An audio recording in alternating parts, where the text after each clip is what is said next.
Bismillahirrahmanirrahim. Assalamualaikum warahmatullahi wabarakatuh. Perkenalkan nama saya Muhammad Lutfi dengan BP 1911. Maaf, BP 1911. Pada hari ini kita akan belajar tentang praktikum PSD. Nah, mari kita mulai dengan modul 7 transformasi Z, di mana tujuan dari praktikum ini yaitu A. Melakukan transformasi Z dari sinyal listrik dan melakukan inverse transformasi Z secara matematis dan menggunakan MATLAB. Yang kedua yaitu memahami sifat-sifat transformasi Z. Yang ketiga yaitu memahami konsep Z-plane dan Poland zero. Nah, kita masuk pada dasar teori yaitu transformasi Z. Nah, transformasi Z banyak digunakan pada DSP karena kegunaannya untuk menjelaskan karakteristik sinyal dan sistem basis waktu discrete. Selain itu, transformasi Z sering digunakan untuk mendesain filter dan melakukan analisa frekuensi serbesarnya. Transformasi Z dapat dirumuskan sebagai berikut. Inilah rumus transformasi Z, di mana untuk sistem dan sinyal kausal di mana xn sama dengan 0, di mana n lebih kurang pada 0. Bila rumusnya pada di MATLAB ini dapat dilakukan dengan perintah sebagai berikut, di mana jika kita melakukan transformasi Z, inilah perintah yang digunakan. Dan satu lagi, bila hasil X dalam kurung Z lebih kepada infinity, maka dikatakan X dalam kurung Z konvergen, di mana inilah ada rumusnya gitu. Nah, kemudian kita masuk pada ROC, region of convergence, yaitu adalah region of convergence atau ROC atau daerah konvergensi adalah daerah di mana nilai X dalam kurung Z lebih besar pada infinity. ROC ini digambarkan dalam bentuk sumbu Y adalah sumbu imajiner, sumbu X adalah sumbu real, dan lingkaran dengan R sama 1. Daerah ROC ini banyak digunakan untuk menggambarkan kestabilisan sistem. Nah, di mana dituliskan sini, bila Z sama dengan RI dalam kurung Z tambah JRN dalam kurung Z sama dengan RI angka JW, maka RE dalam kurung Z sama dengan Z cos W dan LMZ, di mana sama dengan Z sin W, di mana adalah rumusnya, di mana lingkaran saat R sama dengan 1 disebut sebagai unit cycle, di mana nomor 1 ini menunjukkan bidang Z, tanda Z, bidang Z, tanda X menunjukkan pola, tanda O menunjukkan 0, di mana tanda X, ini tanda 0 gitu. Lanjut, dengan melihat daerah ROC, pengguna dapat menganalisa dua sifat sistem, yaitu sistem stabil dan tidak stabil, dan kausual dan kasual, di mana A, ROC mempunyai sifat stabil bila daerah ROC termasuk unit cycle atau sama dengan R sama 1. B, ROC mempunyai sifat kasual di mana X dalam kurung N sama dengan 0 untuk N lebih kecil pada 0. Yaitu yang kedua, bila daerah ROC termasuk infinity, yaitu sweepkan kanan gitu. Dimana lanjut lagi, terdapat 3 bentuk daerah ROC, yaitu adalah 3 bentuk ini adalah lingkaran, di mana kotak berisi lingkaran, ada 2 lingkaran gitu. Dimana nomor 2 lebih jelasnya, 3 daerah ROC itu adalah A ROC di mana Z lebih kecil pada A, sekuensi versi kiri bersifat kasual dan tidak stabil. Yang B yaitu inilah A, yang B ROC Z di mana Z lebih besar pada A, sekuensi sifat kanan bersifat stabil dan kasual, dan C ROC di mana Z lebih kecil daripada B dan lebih besar pada A di sekuensi posisi. Nah, contohnya bisa dilihat, di mana contoh ROC ini bisa dilihat di bawah berikut. Di mana soalnya bila suatu sinyal X dalam kurung N sama dengan A pangkat N U kali N, di mana O lebih kecil pada A tapi lebih kecil pada infinity, disebut dengan positive time sequence.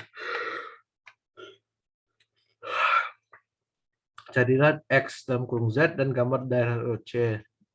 Nah, inilah rumus yang digunakan untuk menyelesaikan pertanyaan ini. Dan lanjut, karena X dalam kurung N untuk X lebih kecil pada 0 sama dengan 0, maka sistem bersifat kasual. Dalam contoh ini, X dalam kurung Z memiliki 0 di atas asal Z sama 0, dan pol di Z A sama dengan A. Oleh karena itu, X dan kurung N juga dapat diwakili oleh diagram pol zero, di mana Z plane di mana 0 dilambangkan dengan X seperti pada gambar daerah ROC berikut, di mana inilah gambarnya.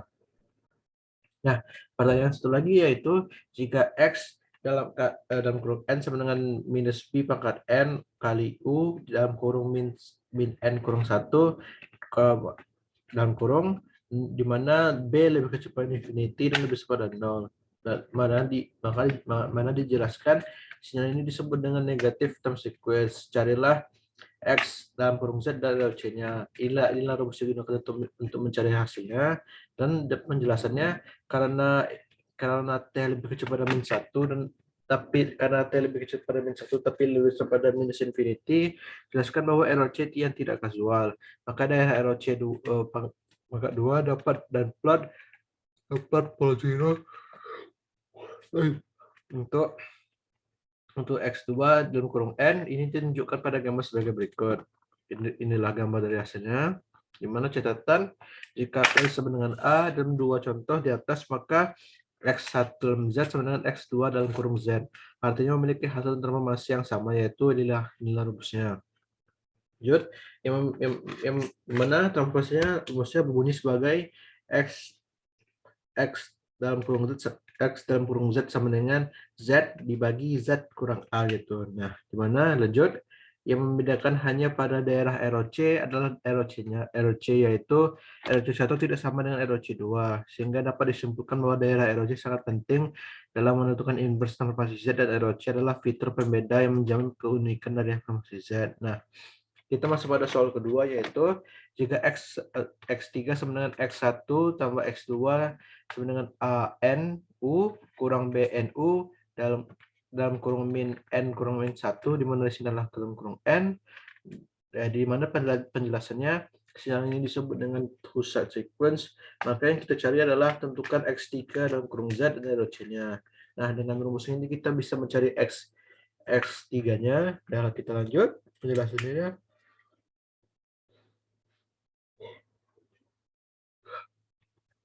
Jika A lebih besar pada B, maka ROC3 adalah null space dan X3 dalam kurung Z tidak ada. Dan tetapi jika B lebih besar pada A, maka ROC3 yaitu B lebih besar pada Z dan Z lebih besar pada A. Dan X3 dalam kurung Z ada di wilayah seperti yang ditunjukkan pada yang berikut. Ini gambarnya gitu. Inilah ROC dari pertanyaan ketiga tadi.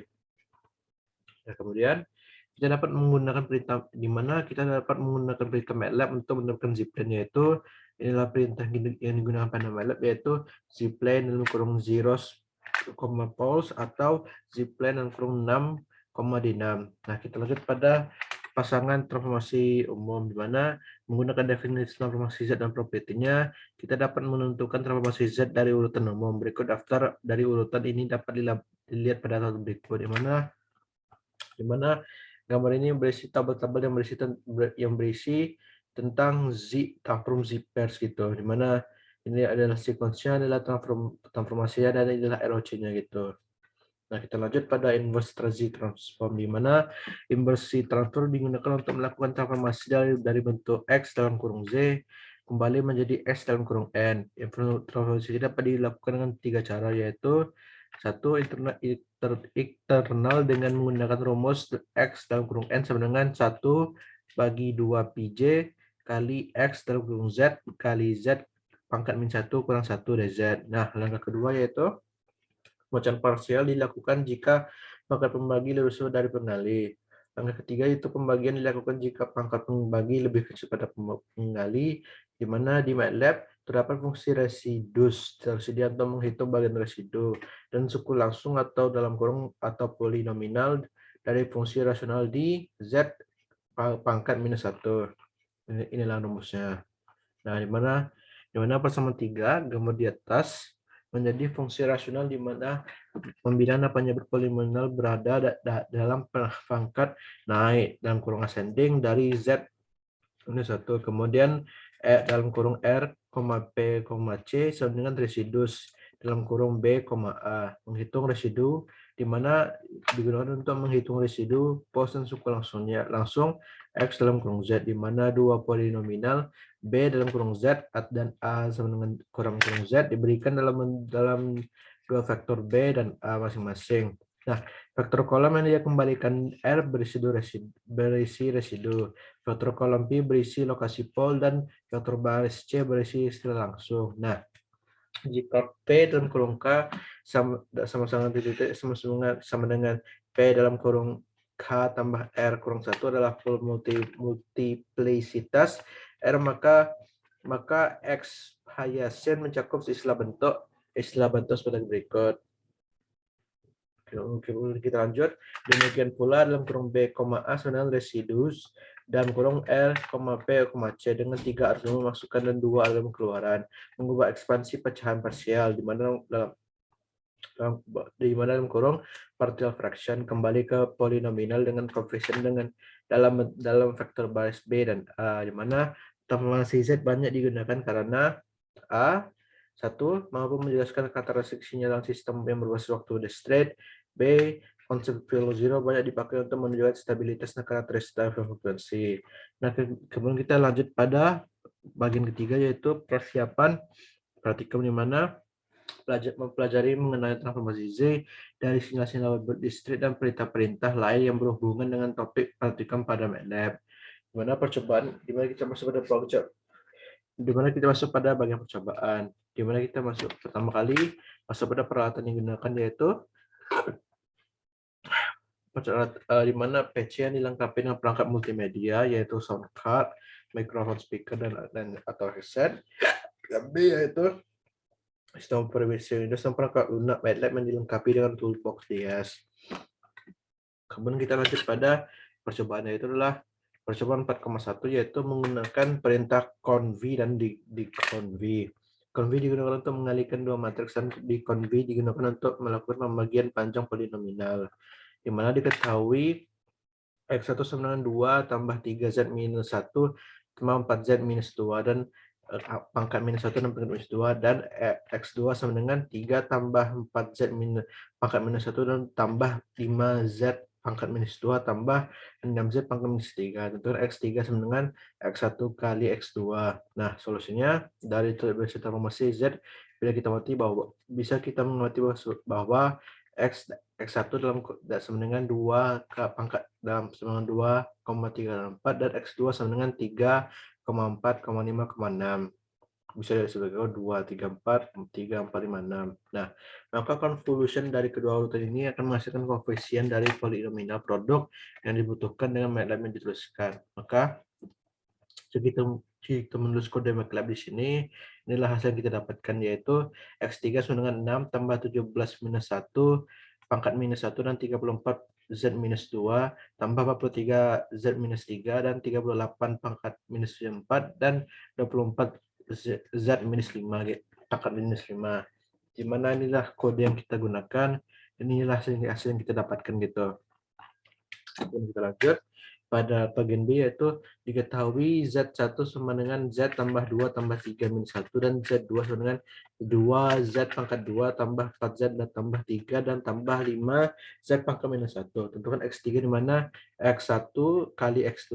Nah, dimana kita dapatkan bahwa X1 sama dengan 1, 2, 3 dan X2 sama dengan 2, 4, 3, 5. 2, 4, 3, dan 5. Nah, jika kita menggunakan kode MATLAB ini, kita dapatkan hasilnya, yaitu X3 sama dengan 2Z pangkat 3 tambah 8Z pangkat 2 tambah 17Z tambah 23 tambah 19Z pangkat minus 1 dan 15Z pangkat minus 2, di mana inilah kode yang kita gunakan pada praktikum dan inilah hasil yang kita dapatkan gitu. Nah, kemudian kita lanjut.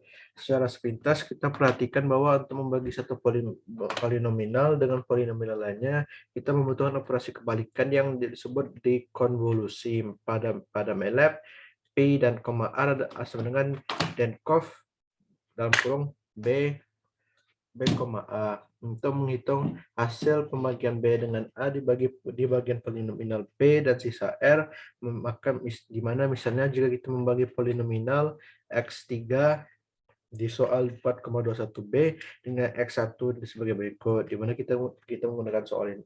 Kita menggunakan kode, jika kita masukkan kode ini ke MATLAB, inilah hasilnya.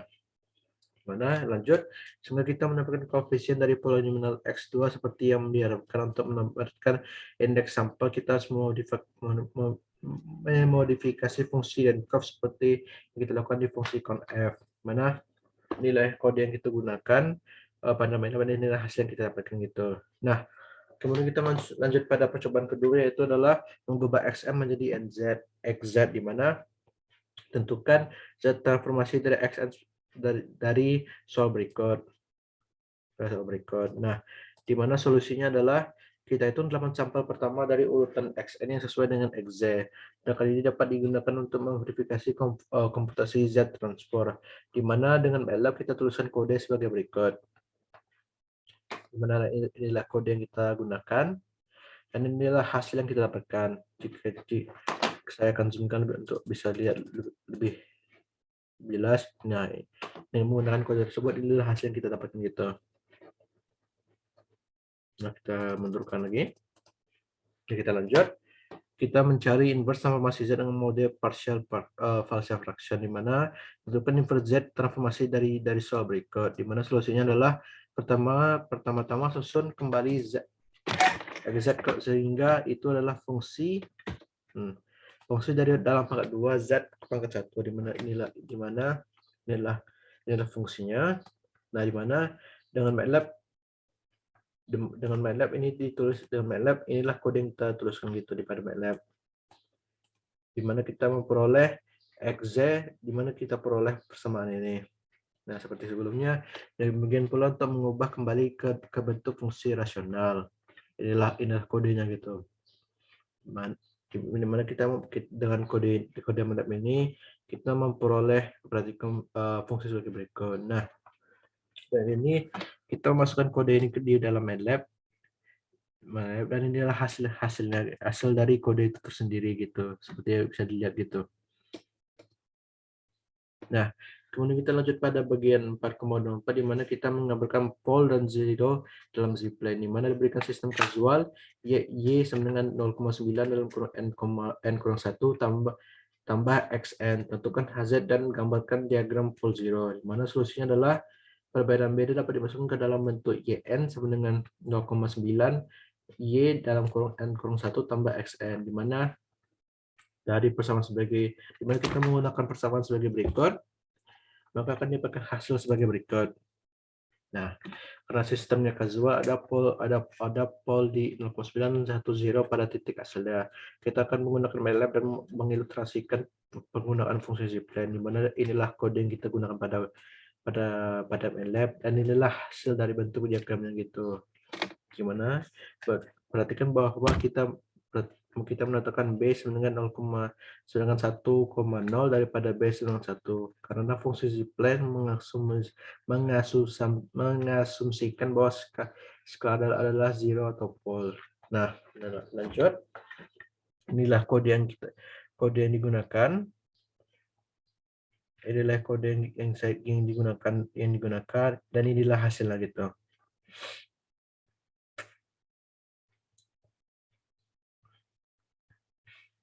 Nah, lanjut.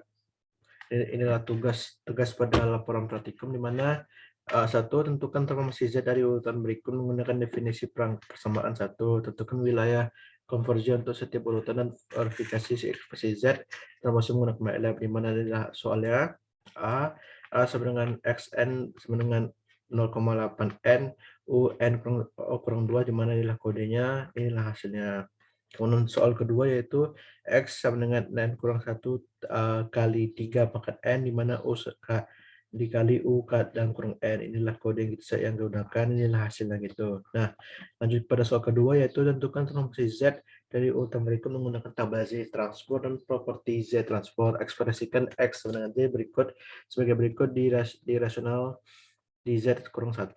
Verifikasikan hasil Anda menggunakan MATLAB. Tunjukkan wilayah konferensi dalam sistem kasus dan berikan plot pole zero, di mana nilai soal pertama yaitu X sama dengan n pangkat 2 dalam kurung 2 bagi 3 pangkat n kurang 2 dikali U dalam kurung n kurang 1. Inilah kode yang saya gunakan, dan inilah hasilnya gitu. Nah, kemudian soal kedua yaitu X pangkat 2 sama dengan 2, 2 dalam kurung N kurang 2 ditambah 3U tambah di dalam kurung N kurang 3 gitu. Maaf, saya ulangi. X dalam dimana suku kedua itu X sama dengan 2 kali ini kali dalam kurung N kurang 2 tambah 3U dalam kurung N kurang 3. Nah, dengan sampainya dari soal kedua ini, selesai juga presentasi dari saya. Mohon maaf jika saya membuat kesalahan. Assalamualaikum warahmatullahi wabarakatuh.